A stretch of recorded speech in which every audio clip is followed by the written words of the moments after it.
Hello and welcome back. It's Terry with Terry's Mailbox, and I'm here today presenting for Blank Page Muse. I used this background by Pam Bray. It's called Wild Berries, and I used it in another posting this month, and I know I'll be using it again in the future. It's a really classic background stamp. So what I'm doing now is coating the stamp with Versamark ink, and you can see I'm really working the ink into the paper. I'm working on watercolor paper, which does have a texture. So if you don't get a good print, you won't get a good image. So again, I'm just kind of adding the white embossing powder. Can't talk today. And I'm going to heat emboss that.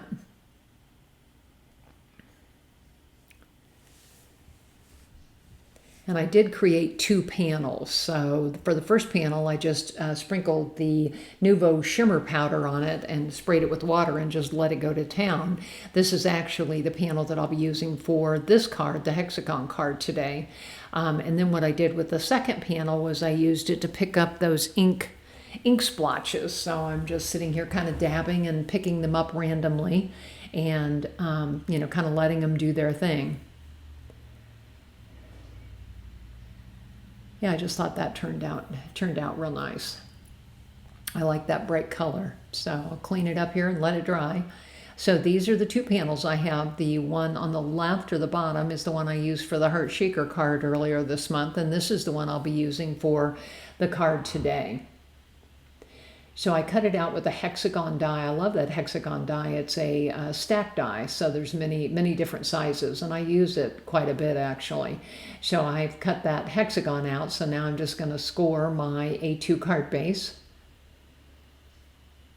and then attach that watercolor to it. I always use the Easy Tack glue around the edges when I'm dealing with watercolor paper, just because it's thicker, has more of a texture to it, and I think you get a better adhesion. And then I often, use my tape runner and just kind of put it in the middle, but it just helps hold it flat. So again, I'll go ahead and apply that to that A2 card base.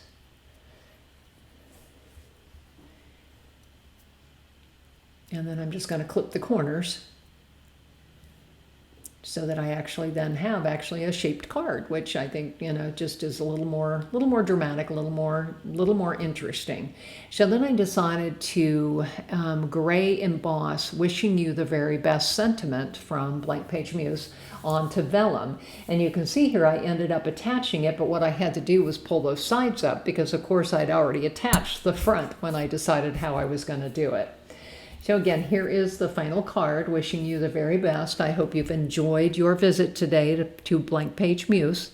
And again, it's Terry with Terry's Mailbox, and I'm on Instagram, Facebook, Blogger, and YouTube. Would love to have you follow and or subscribe to any or all of my channels. Have a great day.